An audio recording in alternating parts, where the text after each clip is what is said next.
Coffee and Pan Dulce. How's that? Coffee and Pan Dulce.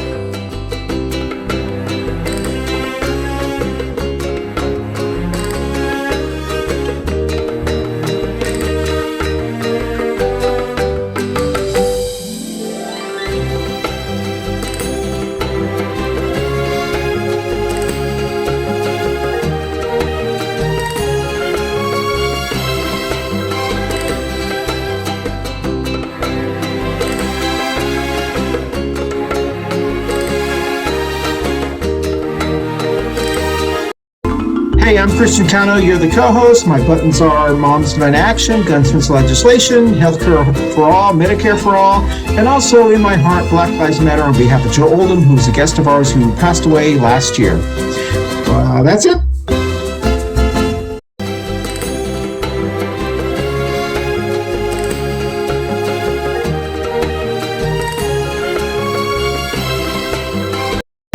Hello, this is Jenny Gunn. I am a community advocate here in Charlotte, North Carolina for LGBT women's rights with the National Organization for Women, gun sense laws with Moms Demand Action, and anything that extends equity to all. Thank you.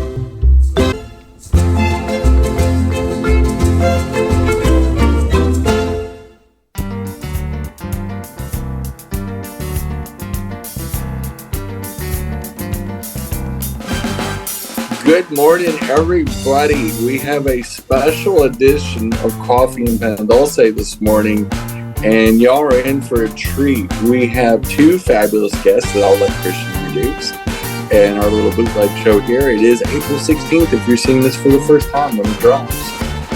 But our esteemed guests are all the way different parts of, I believe, North Carolina. And I'm going to let Christian take over. Christian, take it away. Yep. Yeah, well, thank you, Jenny. Thank you, everyone. Welcome to Coffee and Pan Dulce. Let me get the voice in there. We want to thank everyone who joins us on Facebook Live, and also those who watch us on YouTube, and the thousands who listen to us on your favorite audio podcast platform. Yeah, today when you watch this is going to be April the 16th. It is right around the Ides of March, which feels like something, I don't know, that sounds something Trumpish. And we want to thank everyone who's joined us. We have two special guests here from the American Muckrakers. Did I get that right? You get it right. Okay. It's the first time for everything. That's right. We've got two wonderful guests here with us. Thank you. That's right. We've got two wonderful guests who are going to be joining us today. We want to talk about their PAC and some of the things they're doing. But they also have a new podcast that started this year. It's called Muck You. And I've watched, listened to several of their episodes. Great, wonderful guests from international guests, Congress people who are in politics. But more importantly, I was really interested in the one they did with Elon Musk's dad. Sissy Spacek's dad was actually on their show. So we maybe we'll get some information on that. So we want to welcome you, gentlemen, and we'll bring you into the conversation. So before we start about Barb's current events, introduce yourself. We have Colonel Moe Davis and David Wheeler. Please introduce yourself to our audience and listeners. Well, great, Christian. Thanks. I'm Moe Davis, and I'm here in Asheville, North Carolina, up in the Blue Ridge Mountains, and not too far from David, who's a little further up in the hills than I am. And I'm David Wheeler, sitting in Spruce Pine, the 75% Trump territory, and I live in a community called Spruce Pine, Mitchell County, which is in the middle of recovery from Helene. And so you're looking at a house that's being worked on, my house here in Mitchell County, that's being repaired. So it's a little bit of a mess right now. And you might see some actual workers walking around in the background. So I hired them today to make it look like I'm actually doing something. So great to meet you guys. Yes. Well, welcome both of you. So let's jump directly into Barb's current events.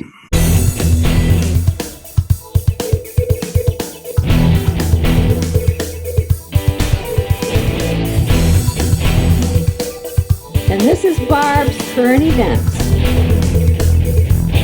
All right, gentlemen, you're welcome to comment on those if you'd like to or not. Some of our guests decide not to comment on these Barb's current events. The first Barb's current event that's occurring in the United States is the acting IRS commissioner, I believe. It's the third one, I think, since Trump has taken office, is resigning. And my understanding is this person is resigning, or she is resigning, because of some data that they want to take to find undocumented Americans. The second one is Jenny talks about it on her show. And there's a new MAGA theory that's being promoted out there to justify the Trump tariffs. And the theory is that the tariffs will make American men more masculine, and they're going to be working with their hands a lot better. And so I don't know if anybody wants to comment on that. It's an interesting theory. You know, they throw this stuff at the wall to see what sticks. And the last one is, interestingly, on Monday, when you watch this, full disclosure, you know, we do report early. When you watch this, and what some people are calling kind of a Black Monday in the stock market, there was some false reporting by a Twitter X account that had like less than 1,200 followers that said something about negotiations were occurring. And immediately after that happened, the stock market, people started, you know, they thought, oh, everything. And then I think Stephen Miller said something stupid on Fox News, and then the stock market tanked. So I don't know if you want to comment on those. So as we always do, Jen, why don't you start very briefly, and then we'll let the gentleman jump in on any of these three topics. Well, I mean, hot news flash. I'm so shocked. I know it never happened in the first Trump term. A staff member quit. Like, I know that never happened in cabinet history in the first Trump administration at all. You know, but anyway, tariffs. Yeah, I mean, one of the reasons that I transitioned from male to female was because we didn't have enough tariffs in the world that day. And it forced me to feminize. It made me transition, and I gave up manhood forever. And I'd probably be a really masculine man if we had enough tariffs on China and Europe. Well, are you going to transition back now that we have all these fucking tariffs then? I'm thinking about it. Yeah. I think I could grow out a cool beard again. You know? Well, it's really easy, right? You just go to a school and have the teacher tell you what you are, right? Isn't that how it works? Yeah. Well, I mean, that's for furries. Right. Oh, yeah. Well, Mo can tell you all about that, for God's sake. Yeah, I escaped the litter box. I only keep that in the bedroom. That's why I have the San Francisco deals. Usually I'm using the dog where my wife puts me. Okay. Jen, you want to comment on the stock market? I mean, we're in the find out part of 2025 is that everybody thought that Donald Trump, that, you know, had the Trump University and the casinos that he bankrupt, which I don't know how you bankrupt a beauty pad and a casino at the same time, but somehow he did it, is going to do good for the economy. And there's a lot of billionaires finding out right now how stupid he really is. And we're going to see, as demand goes down, as costs go up, which is high school economics 101, we're going to find out how these retailers are going to suffer. And when they do, you know, and also because trans people aren't laying eggs, so the prices of eggs have to go up. Clearly, economic genius, super genius, Sissy SpaceX, and Trumpster, they got it figured out on law. So congratulations to all the people that voted for MAGA candidates. You deserve this. Enjoy. Well, Jenny, I totally agree with you. I mean, you got to give credit to the official who resigned to have the integrity to say, I'm not doing this crap. You know, it's good to see that. Unfortunately, I think that's the rare exception rather than the general rule. And most folks are, you know, just knuckling under and doing whatever Trump wants. Just following the order. Yeah, and the whole thing with the IRS is, you know, for years and years, the policy has been that, you know, undocumented immigrants, they're working and they're paying taxes, and they're not getting benefits in return. So for folks like us, that's a good thing. There's money going into the coffers that we're benefiting from, but the policy had been that that information was protected.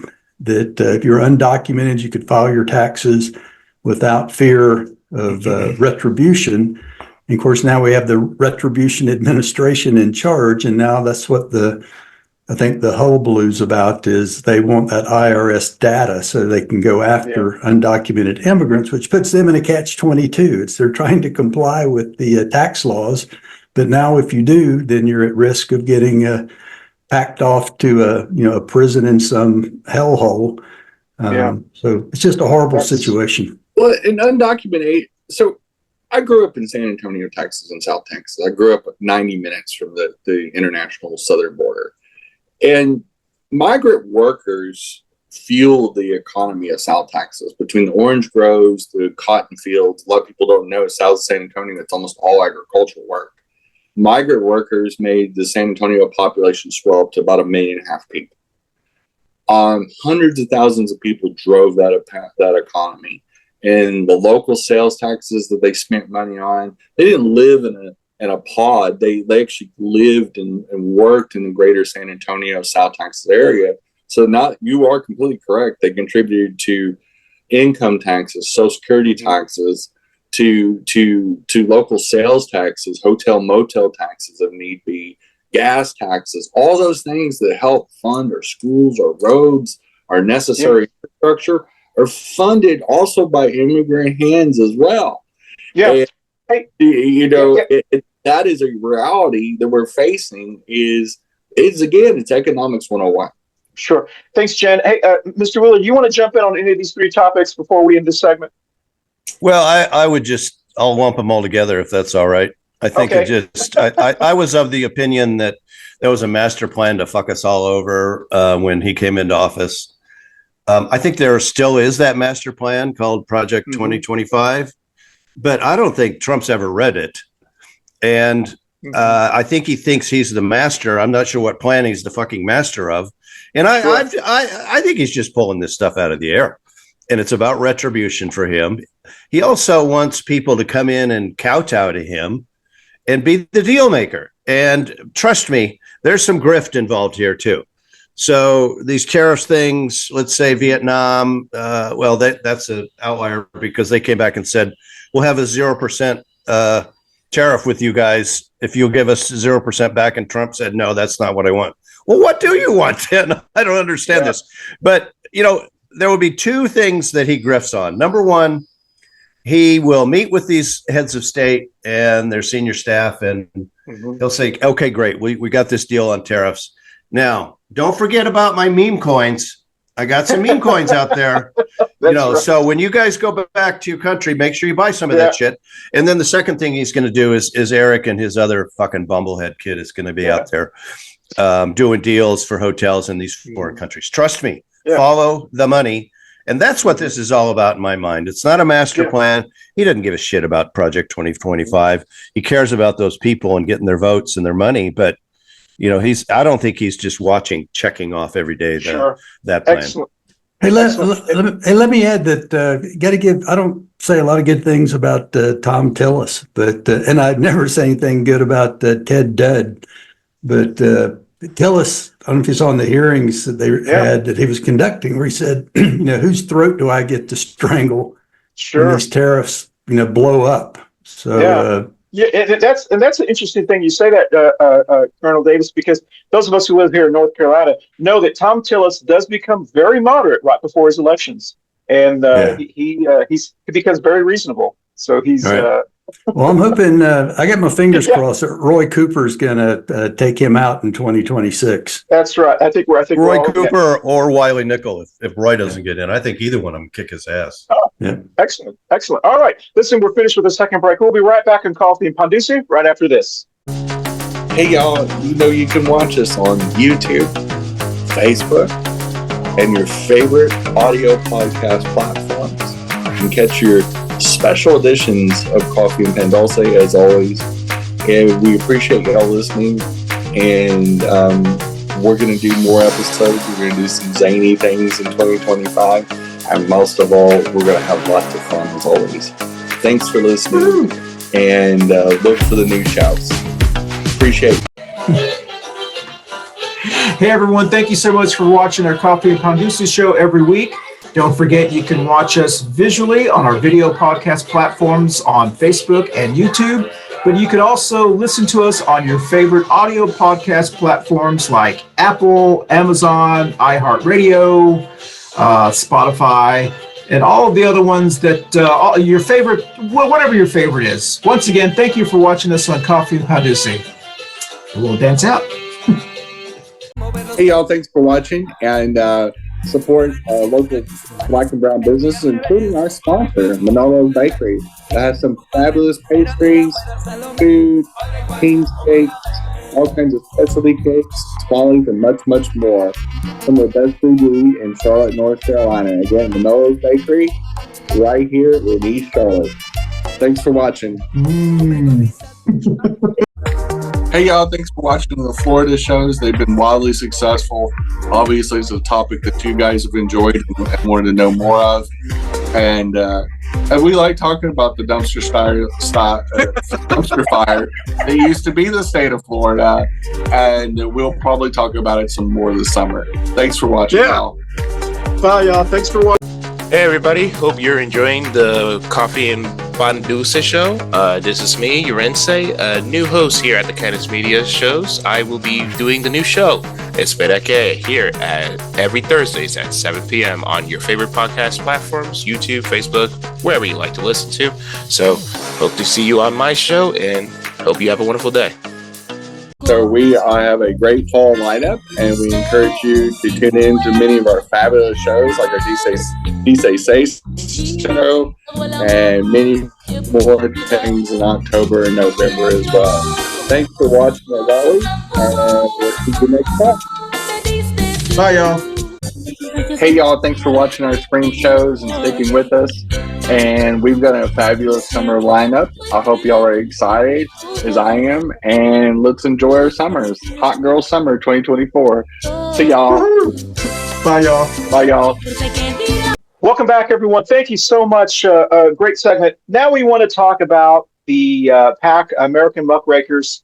They were started, I believe, right at around 2020, if I'm not mistaken.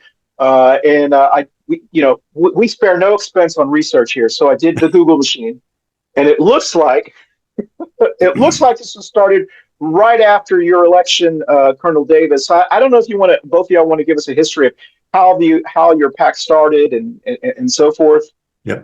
Yeah, well, David and I were both candidates back in the 2020 election. I was running for Congress in the 11th Congressional District here in Western North Carolina, and David was running for a state Senate up in Mitchell County. When the election was over, and I ran against Madison Cawthorn, the little Nazi boy that ran on his love of the mountains, and he's now a Florida resident. But when the election was over, we had some money left. Right towards the end, Cawthorn made a racist statement about a local journalist who had worked with Cory Booker.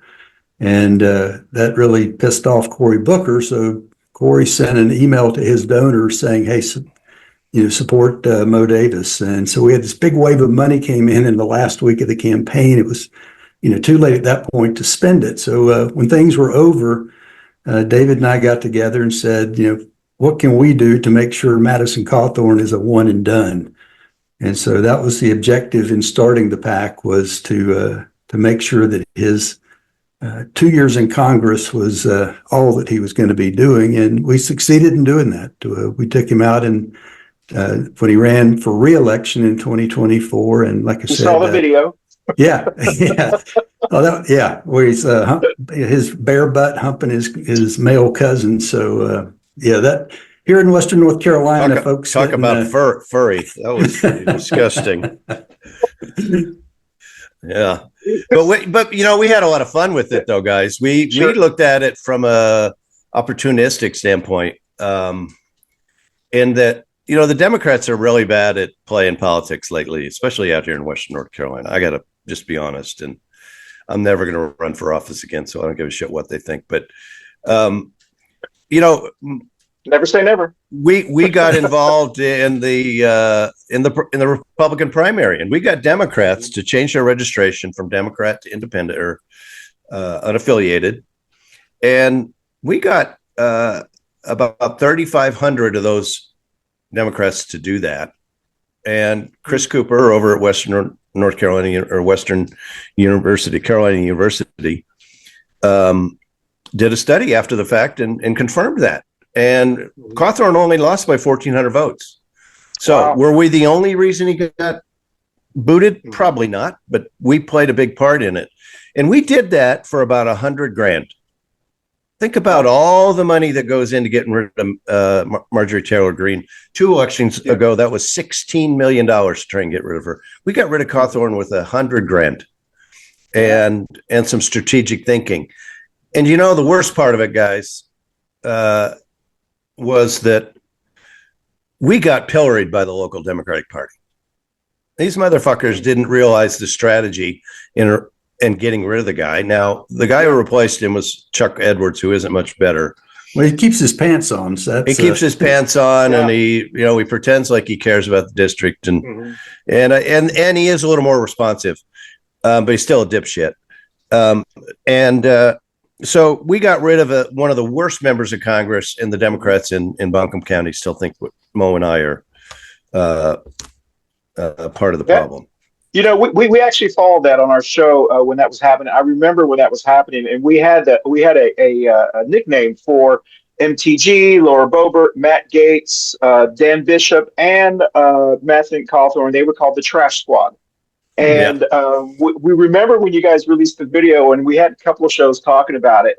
And Jenny said before that happened, I assure you, there's something out there. Anyone who speaks that entertaining, there's always something out there for them. And so when y'all got our, I don't know how you got it or what the case may be, but we were not surprised. It was just, and then I think some pictures came out of him dressed in drag at a Halloween party on a cruise or something put out of that. That wasn't us, but that, and then there was the picture of there was the picture that we pushed of him in a driver's, he was driving, and his cousin was sitting beside him with his hands in his lap.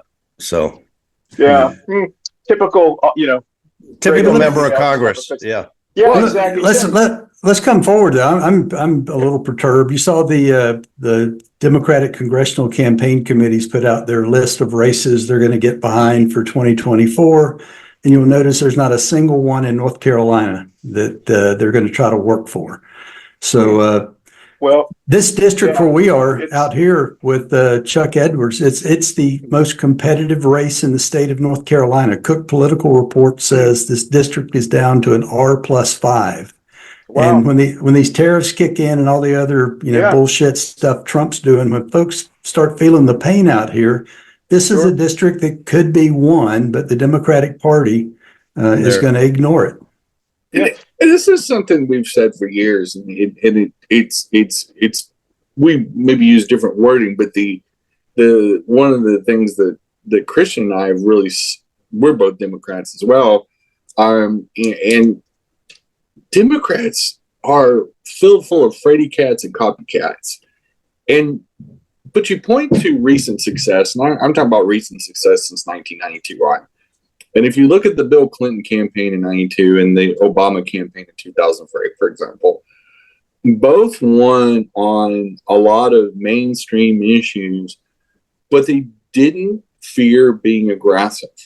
And James Carville, in 92, along with Bill Clinton and so many other people, George Stephanopoulos, really, they honed it down to it's the economy is stupid.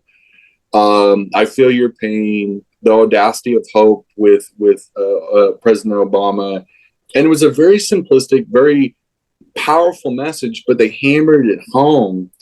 And for some reason, when we have success with aggression, when we do proper central messaging and we fight from a place of strength that appeals to most Americans, in the next elections, after we go away from that, we fail. We lose terribly. We did in 2016 and 2024 because we were so afraid to fight. And I don't know why, when 70% of Americans support most of the issues that we champion, why we're afraid to stand on those issues because of optics.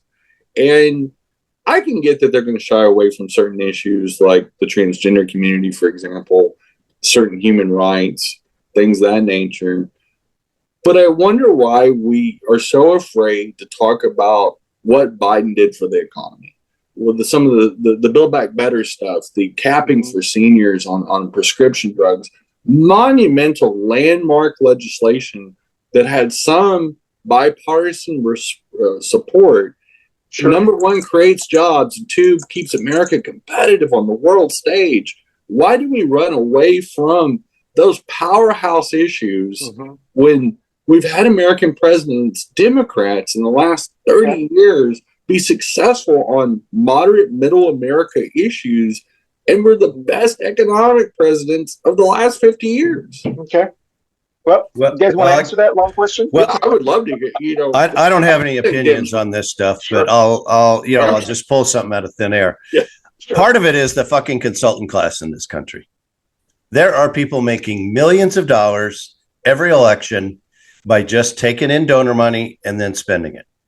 There's no accountability on these folks. And one of the things we're going to do here at American Muckrakers is we want to create a database of candidates or campaigns, the donations, and the consultants involved, and how much the consultants made and what their win-loss ratio is. So before you donate, you go in and see, wait a second, is this money going to be wasted? Again, $16 million against Marjorie Taylor Greene. The guy lost by 35%.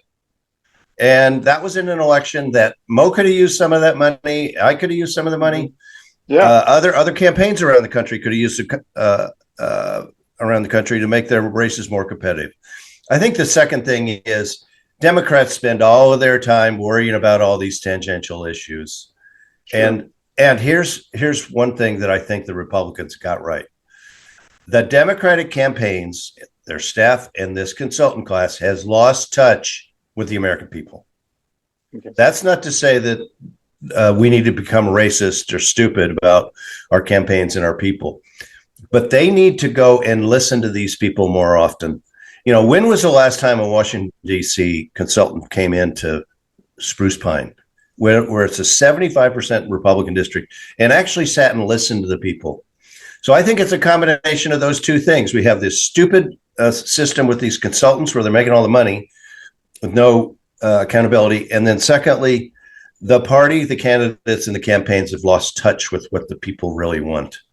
And not that I have any opinions on this, but that's where I'm coming from. Okay. And one of the things we're going to try.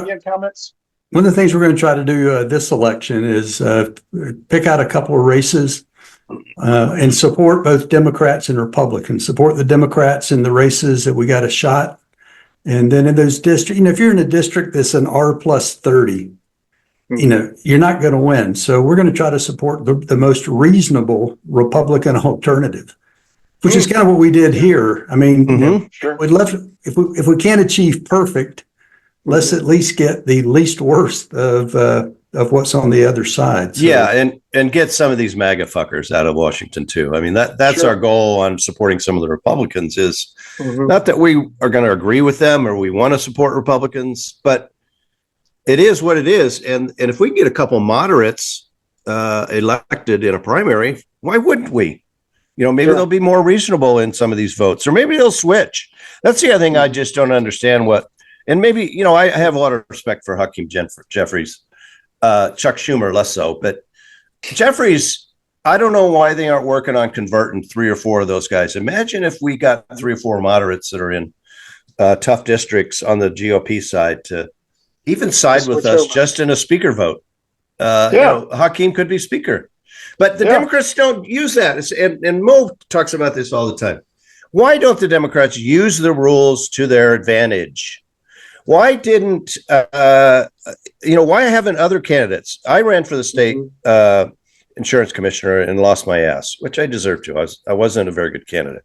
But the woman who ran, Natasha Marcus, was a good candidate. Why didn't she immediately after the election challenge the vote, just like this Supreme Court justice did?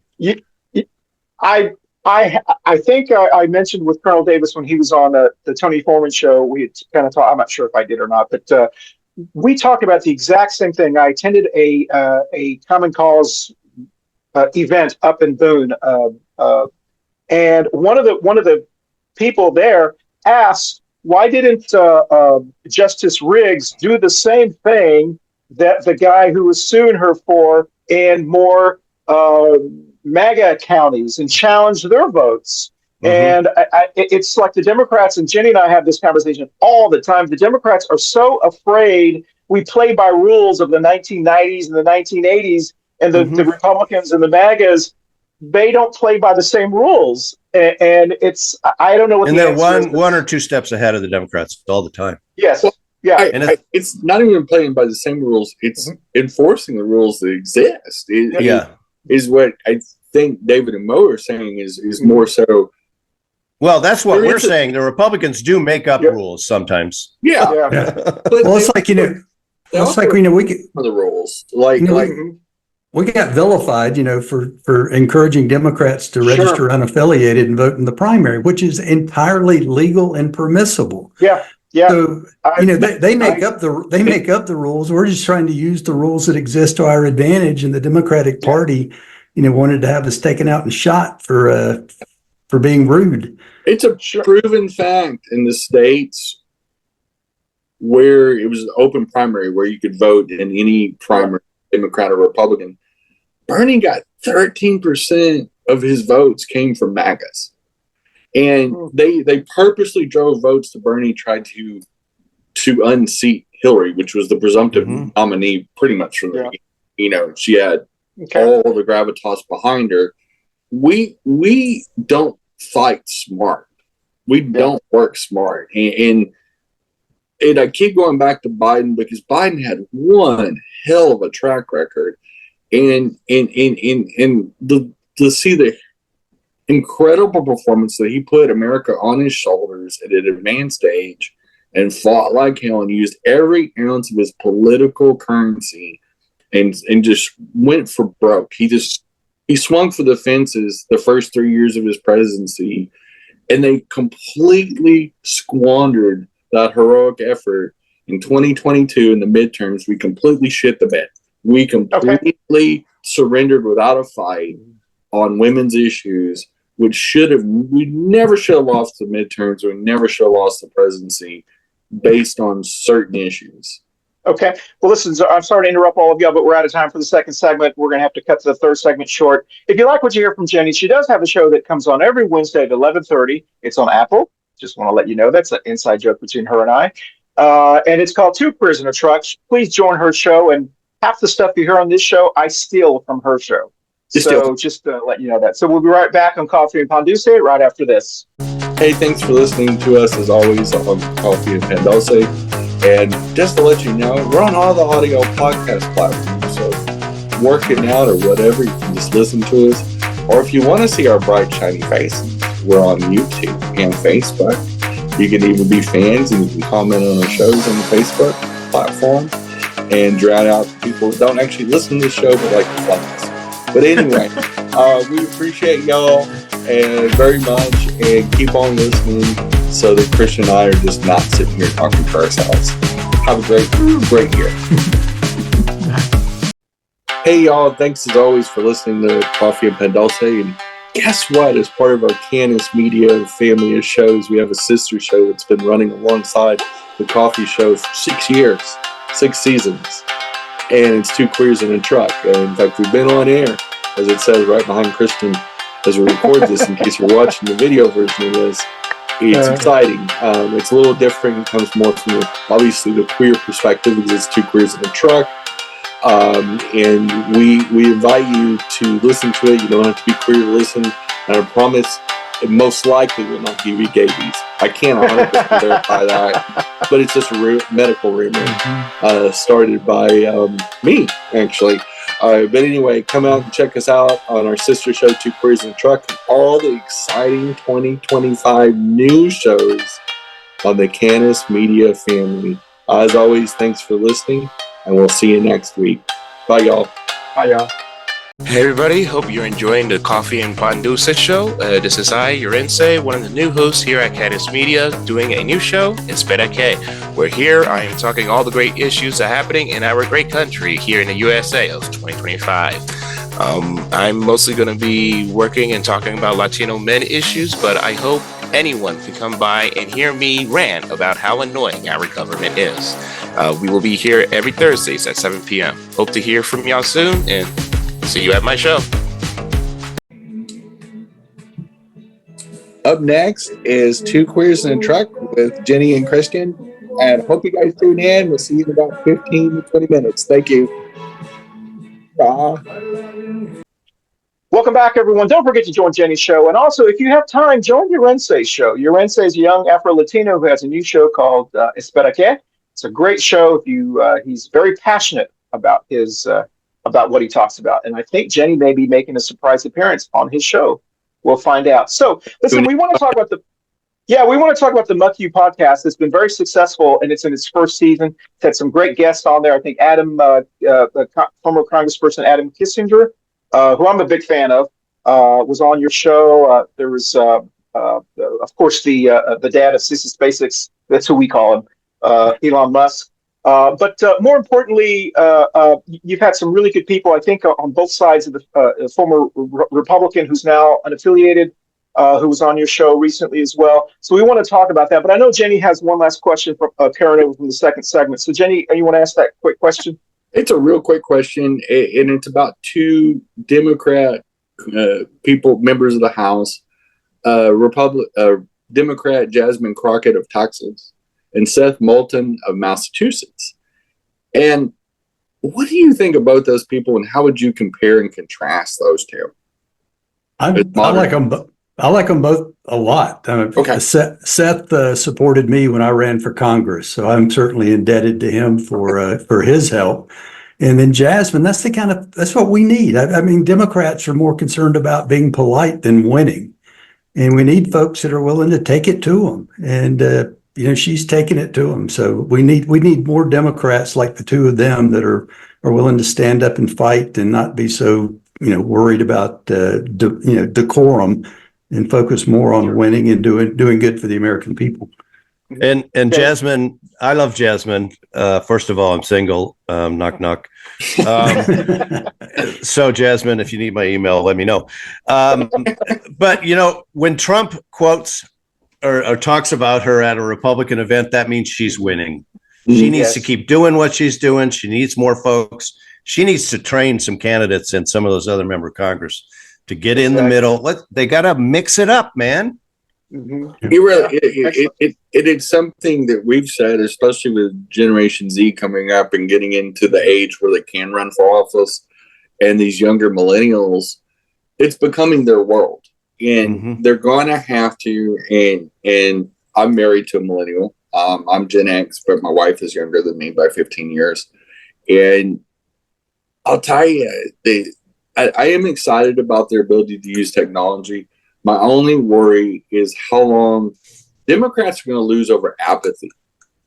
The thing that will kill democracy faster than anything is not hate.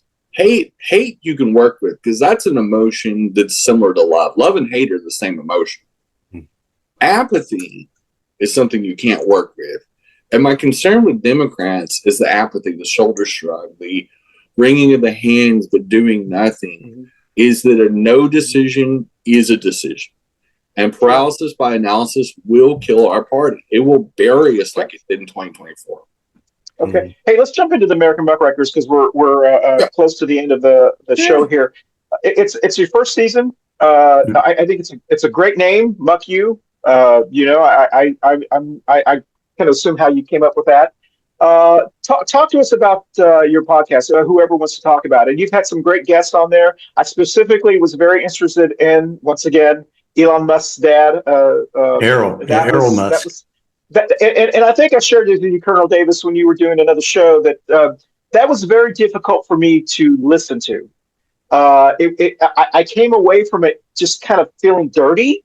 And I don't know how to describe that. I think it was because the stuff he was saying was just not, it was generationally inappropriate, but it was also factually not correct. I don't know. How was it to have someone on your show like that? I mean, what do you do? Well, it was interesting. We normally tape for about 45 minutes. I think that one ended up being like an hour and 15, because he just wanted to talk. And so we just gave him the opportunity to talk, and the more he talked, the more bizarre it got. And he certainly has bought into all the conspiracy theories and all that. But David's done a great job lining up guests. You mentioned we had Adam Kinzinger. We've had former Secretary of Agriculture Tom Vilsack. I think you mentioned a minute ago the former Republican, now unaffiliated Denver Riggleman. Up in Virginia, David Jolly, the former Republican from Florida. So we've had the new chair, the vice chair, the young man from Florida. David Hogg. People probably remember him from the school shooting down in Florida. Yeah. And now he's the vice chair of the Democratic National Committee. So we've had some great guests. And I think our objective in going into this was, the right is kind of taken over social media, and they've whipped the mainstream media into submission. So we wanted to have an outlet to get honest information, honest discussion out there. And, it may not sway a lot of people, but at least if we can give them the information, they can make their own informed decisions.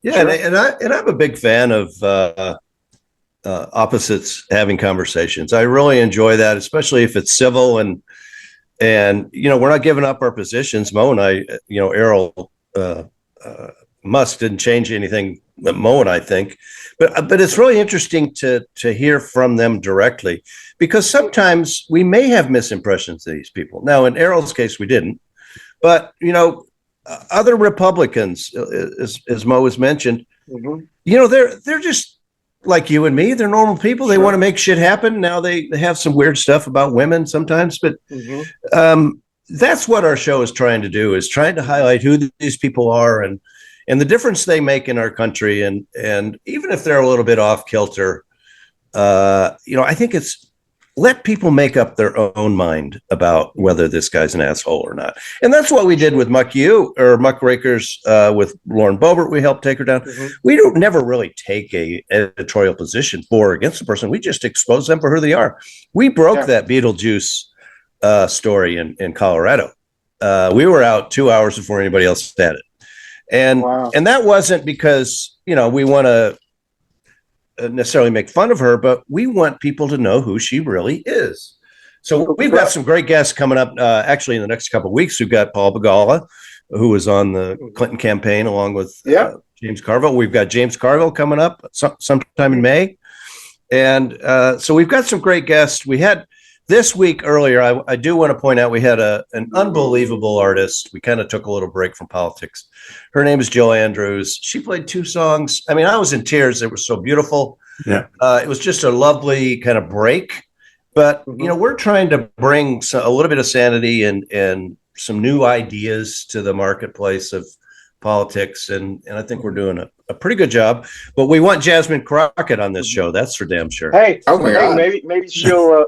Maybe there's a love connection. We'll do a simulcast. We'll do a simulcast. All shows.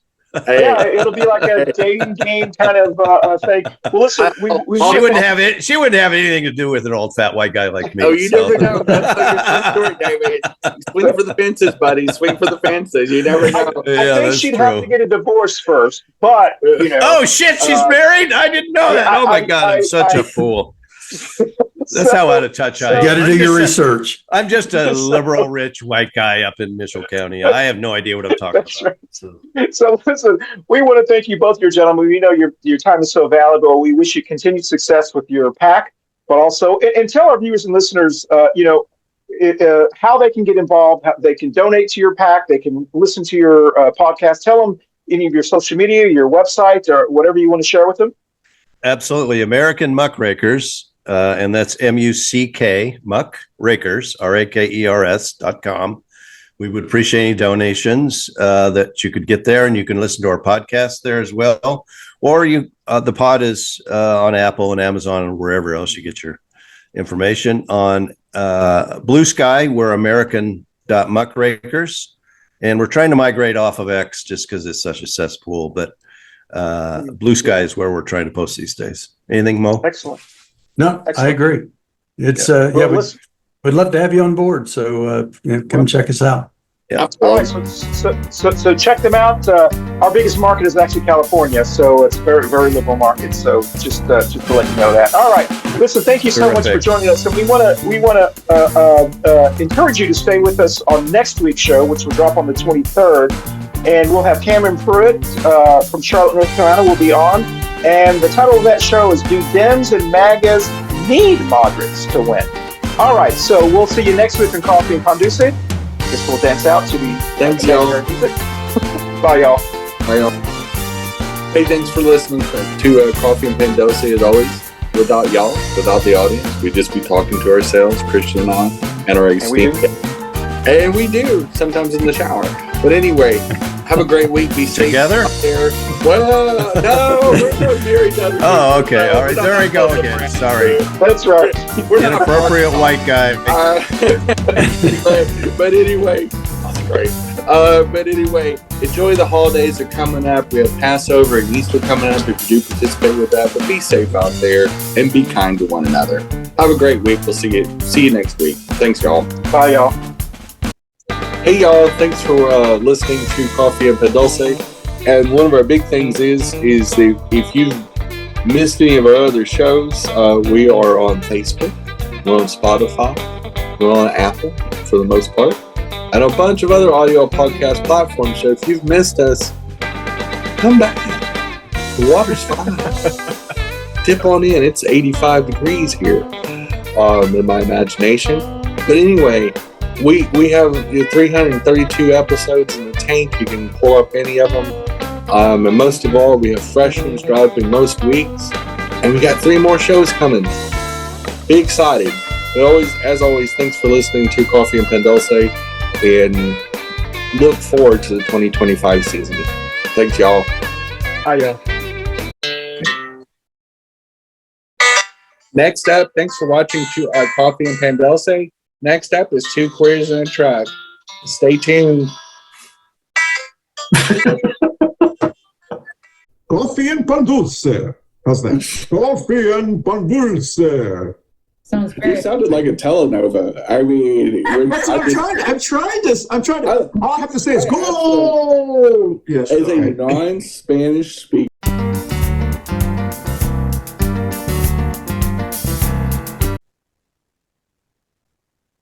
Good job, y'all. We went over just a bit. All right, the second one, American Muckrakers. Muckrakers. You're on a roll. You're on a roll. Muckrakers. I failed the phonetics test in college. Muckrakers. All right. Here we go. All right. Sorry, y'all. We've gone over just a little bit. We only have about 3 minutes left on the last segment before we do our second show. So, Sorry for interrupting you, Jenny. Sorry. No, you're good. Oh, that's good. People hear from me all the time. It's nice to hear other voices other than the ones. Yeah. All right. So last segment, we're just going to dedicate completely to your podcasts. All right. And I've got an opening question that I would like. Sure. We'll start off with your open question, Jen, and then we'll go into the muck you. Okay. Here we go. Coffee and Pan Dulce. How's that? Coffee and Pan Dulce.